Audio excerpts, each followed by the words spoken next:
अस्सलाम वालेकुम दोस्तों, एक बार फिर से हमारे यूट्यूब के चैनल में आपका स्वागत है। स्वागत स्वागत स्वागत है। स्वागत है। आज हमने ये स्वागत इसलिए बोला है क्योंकि आज की जो वीडियो हम लाए हैं वो है बांग्लादेश के ऊपर। बिल्कुल। Facts, interesting facts about Bangladesh. तो बांग्लादेश के बारे में तो हमें इतना कुछ नहीं मालूम और बस थोड़ा एक बहुत तो मालूम है, पर आज हम जो वीडियो लाए हैं वो शायद हमारे लिए हेल्पफुल हो सकती है और आपके लिए भी हेल्पफुल हो सकती है। तो वीडियो को एंड तक ज़रूर देखिएगा दोस्तों हमारे। और जो वीडियो अब शुरू करने से पहले एक रिक्वेस्ट है आपसे कि आप हमारे चैनल को सब्सक्राइब करें, चैनल को लाइक करें और कमेंट करना ना भूलिएगा। तो चलिए आज की हम अपनी वीडियो शुरू करते हैं।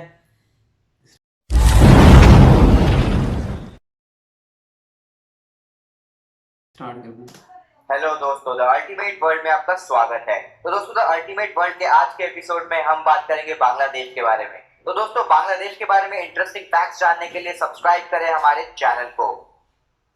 बांग्लादेश एक साउथ एशियन कंट्री है। उसकी उत्तर, पूर्व और पश्चिम की सीमाएं भारत से मिलती है और दक्षिण पूर्व की सीमाएं म्यांमार से मिलती है। यहाँ की राजधानी है ढाका, यहाँ की राजभाषा है बांग्ला, यहाँ की प्रधानमंत्री है शेख हसीना और राष्ट्रपति है अब्दुल हामिद। यहाँ की करेंसी है टाका। यहाँ पे 90% लोग इस्लाम को फॉलो करते हैं और 10% लोग हिंदुइज्म को फॉलो करते हैं। यहाँ पे 98% लोग बंगाली बोलते हैं। बांग्लादेश में सभ्यता का इतिहास काफी पुराना रहा है। आज के भारत का अधिकांश पूर्वी क्षेत्र कभी बंगाल के नाम से जाना जाता था।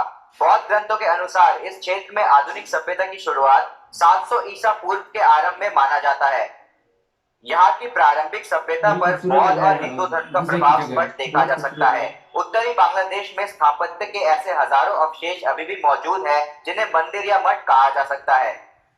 बंगाल का इस्लामीकरण मुगल साम्राज्य के व्यापारियों द्वारा 13वीं शताब्दी में शुरू हुआ और 16वीं शताब्दी तक बंगाल एशिया के प्रमुख व्यापारिक क्षेत्र के रूप में उभरा। यूरोप के व्यापारियों का आगमन इस क्षेत्र में 15वीं शताब्दी में हुआ और 16वीं शताब्दी में ब्रिटिश ईस्ट इंडिया कंपनी द्वारा उनका प्रभाव बढ़ना शुरू हुआ। 18वीं सदी आते आते पूरे बंगाल में अंग्रेजों का कब्जा हो गया और उसके बाद ही पूरे भारत में भी उन्होंने कब्जा कर लिया। अंग्रेजों की एक पॉलिसी थी divide and rule. Divide and rule के तहत उन्होंने बंगाल को भी 1902 में विभाजित कर दिया। ईस्ट बंगाल बना मुस्लिमों का बंगाल और वेस्ट बंगाल बना हिंदुओं का बंगाल। फिर जब भारत आजाद हुआ 1947 में, तब भी वो भारत को हिंदू और मुस्लिम के आधार पे बांट के चले गए। मुस्लिमों का देश बना पाकिस्तान और इंडिया बना एक सेक्युलर स्टेट, पर इंडिया में 80% हिंदू रहते थे। बंगाल को भी हिंदू और मुस्लिम में बांट दिया गया। जो ईस्ट बंगाल था, जहाँ पे मुस्लिम ज्यादा रहते थे, उसको बना दिया गया पूर्वी पाकिस्तान, और जहाँ पे हिंदू ज्यादा रहते थे वो इंडिया का एक स्टेट बन गया वेस्ट बंगाल। पर दोस्तों, जल्दी ही पूर्वी पाकिस्तान और पश्चिमी पाकिस्तान में तनाव बढ़ने लगा, क्योंकि पश्चिमी पाकिस्तान ने सारा कंट्रोल अपने हाथ में रखा था। आर्मी और राजनीति पूरी उनके पास थी। पश्चिमी पाकिस्तान के लोग ज्यादातर उर्दू और पंजाबी बोला करते थे और पूर्वी पाकिस्तान के लोग ज्यादातर बंगाली बोला करते थे। अगर हम पूर्वी पाकिस्तान और पश्चिमी पाकिस्तान की जनसंख्या मिलाए तो पूर्वी पाकिस्तान में लोग ज्यादा थे, यानी बंगाली बोलने वाले लोग ज्यादा थे। फिर भी पश्चिमी पाकिस्तान में राजनीति का कंट्रोल था, तो उन्होंने पाकिस्तान का नेशनल लैंग्वेज उर्दू को बना दिया, जिससे कि बंगाली लोग भड़क गए। हद तो तब हो गई जब पूर्वी पाकिस्तान की एक पार्टी आवामी लीग पाकिस्तान का जनरल इलेक्शन जीत गई और आवामी लीग के सबसे बड़े नेता मुजीबुर रहमान ने प्राइम मिनिस्टर बनने की दावेदारी पेश की, पर उनको बनने नहीं दिया गया। यहाँ तक कि मुजीबुर रहमान को मारने का भी प्लान बनाया गया, पर मुजीबुर रहमान देश से निकल गए और देश से निकल के उन्होंने रेडियो में अनाउंस किया कि हम एक नया देश बनाएंगे, बांग्लादेश। पर दोस्तों, बांग्लादेश बनना इतना आसान नहीं था। पाकिस्तान ने अपनी पूरी फौज के साथ बांग्लादेश पे हमला कर दिया था। करीब करीब इस युद्ध में 30 लाख लोगों की मौत हुई थी। ये दुनिया का one of the biggest genocides में से एक भी माना जाता है। पर दोस्तों, इतने संघर्ष के बाद, इतने लोगों के मरने के बाद, बांग्लादेश की मुक्ति बाहिनी और इंडियन आर्मी ने मिलकर एट लास्ट पाकिस्तानी आर्मी को बांग्लादेश से खदेड़ दिया और 26 मार्च 1971 को बांग्लादेश आजाद हुआ। इस समय बांग्लादेश में कुल मिला के 8 डिवीजन है। Barishal division, Chittagong division, Dhaka division, Khulna division, Mymensingh division, Rajshahi division, Rangpur division और Sylhet division. Bangladesh tropic of cancer के ऊपर आता है, इसलिए वहां पे अक्टूबर से मार्च के बीच ठंड रहता है और मार्च से जून के बीच गर्मी रहती है। बांग्लादेश सुंदरबंस का भी घर माना जाता है, जो कि दुनिया का सबसे बड़ा मैंग्रोव फॉरेस्ट है। बांग्लादेश में 6000 प्लांट लाइफ स्पीशीज है, 5000 फ्लावरिंग प्लांट है और यहाँ पे 700 नदियां है। और दोस्तों सुंदरबन का मैंग्रोव फॉरेस्ट यूनेस्को का वर्ल्ड हेरिटेज साइट भी है। बांग्लादेश में बहुत सारा वाइल्ड लाइफ भी है, उसमें सबसे फेमस है Bengal tiger. Bangladesh Asian elephant का घर भी बोला जाता है। बांग्लादेश के पार्लियामेंट में कुल मिला के 350 सीट है। बांग्लादेश के पार्लियामेंट को जातीय संसद भी बोला जाता है।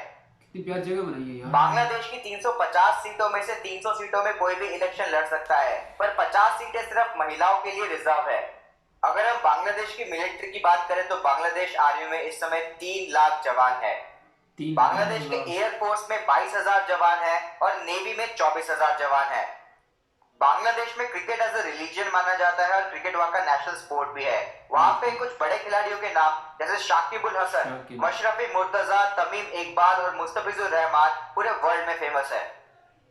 दुनिया की 3% चाय बांग्लादेश से आती है और बांग्लादेश में टी इंडस्ट्री में 40 लाख लोग काम करते हैं। बांग्लादेश का नेशनल एनिमल है रॉयल बंगाल टाइगर। बांग्लादेश दुनिया की तीसरी सबसे बड़ी मुस्लिम पॉपुलेशन वाला देश है। बांग्लादेश दुनिया की सबसे तेज बढ़ने वाली 11 इकोनॉमी में से एक है। यहाँ की मेन इंडस्ट्री है textile industry, pharmaceutical industry, ship building और स्टील इंडस्ट्री। 2011 के सेंसस के अनुसार बांग्लादेश की कुल जनसंख्या है 143 मिलियन और ये दुनिया की 8 सबसे पॉपुलस कंट्री है। बांग्लादेश का कॉक्स बाजार सी बीच दुनिया का सबसे लंबा अनब्रोकन सी बीच है। बांग्लादेश के कैपिटल ढाका में 15 मिलियन लोग रहते हैं और वो दुनिया का one of the largest city है। उसे सिटी ऑफ मॉस्क भी कहा जाता है। City of mask. बांग्लादेश का झंडा डार्क ग्रीन कलर का है और उसके अंदर रेड कलर का सर्कल है। डार्क ग्रीन वहाँ के विलेजेस और खेतीबाड़ी को दर्शाता है और रेड कलर वहाँ के फ्रीडम को दर्शाता है।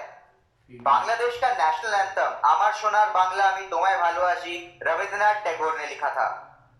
तो दोस्तों और देशों के बारे में ऐसे फैक्ट्स जानने के लिए सब्सक्राइब करें हमारे चैनल को, लाइक करें इस वीडियो को, शेयर करें इस वीडियो को और कमेंट करें इस वीडियो पे। जय हिंद दोस्तों। तो दोस्तों आज की वीडियो हमारी ये थी। पर यार एक बात है, मुझे इतनी ये इनकी लैंग्वेज समझ नहीं है क्योंकि इन्होंने काफी ज्यादा हिंदी में बोला है। मुझे कुछ बातें इसमें समझ आ रही थी और ज्यादा ऊपर से जा रही थी मेरी, क्योंकि मुझे हिंदी आती नहीं है। जिसने वीडियो बनाई है बांग्लादेश के बारे में फैक्ट्स, वो मुझे ऐसे लग रहा है कोई इंडियन है या कोई बांग्लादेशी इंडियन है, क्योंकि उनकी वो लैंग्वेज से पता चल रहा था। मुझे कुछ उसमें बातें समझ आई है कि जो कॉक्स बाजार है उसको दुनिया का वो कहते हैं सबसे लंबा वो बीच है, सी बीच, एक वो अच्छा लगा। और दूसरा ये बात है कि वहाँ पे 90% मुस्लिम रहते हैं। मुस्लिम और ये जो फैक्ट्स दूसरे उन्होंने बताए हैं कि जो टाइगर्स एनिमल्स के बारे में और एशियन ऑफ एलिफेंट, बड़े मजे की बात है यार। और दूसरी बात ये कि जो उन्होंने ये सेपरेशन की बात की थी पाकिस्तान के साथ, उसमें मतलब कि मुझे तो यही लगा कि है ये बात सच है। इंडिया के आर्मी जब एग्रीमेंट हुआ था, फिर जब उन्होंने आपस में एग्रीमेंट करके सबको बिल्कुल नॉर्मल कर लिया था। पर ये है कि बांग्लादेश पे जो है 90% तो मुस्लिम ही रहते हैं, 10% वो हिंदू, और फिर वो भी अलग अलग डिवाइड हो गए थे ईस्ट और वेस्ट में। वो इंडियन और वो जो मुस्लिम वो भी आपस में डिवाइड हो गए। अच्छी बात है ना, अलग मतलब कि मुस्लिम एक साइड ताकि अपनी वो जो इबादत है वो अलग अलग कर सकें, आसानी से कर सकें। और दूसरी बात ये थी कि इसमें जो उन्होंने बताया कि फैक्ट जो झंडे के बारे में, वो भी अच्छा फैक्ट था कि ग्रीन जो है वो विलेजेस और उसके लिए, और जो दूसरा रेड है वो फ्रीडम के लिए उन्होंने बनाया। और दूसरा जो ढाका है कैपिटल, उसको city of capital 15 million mosque, capital of mosque कहते हैं, क्या कहते हैं उसको, सिटी ऑफ मॉस्क कहते हैं उसको, वो कहते हैं। और दूसरा अच्छे फैक्ट थे कुछ इसमें भी, बांग्लादेश में भी अच्छे फैक्ट्स थे। जबरदस्त वीडियो थी यार, अच्छी वीडियो थी भाई। और उस भाई से रिक्वेस्ट है कि बांग्लादेश पे एक उर्दू लैंग्वेज में वीडियो होनी चाहिए, क्योंकि बहुत ज़्यादा इन्होंने हिंदी बोली हुई थी और हमें हिंदी ज़्यादा समझ नहीं आती। फिर भी कुछ वर्ड्स हमें समझ आ रहे थे, पर वीडियो काफ़ी अच्छी थी, इंटरेस्टिंग थी। और फैक्ट्स भी काफ़ी हमें जो नहीं मालूम थे वो भी आज हमें मालूम हो गए। तो दोस्तों आज की वीडियो हम इधर ही ख़त्म करते हैं, मिलते हैं हम अपनी अगली वीडियो में। तब तक के लिए अल्लाह हाफ़िज़।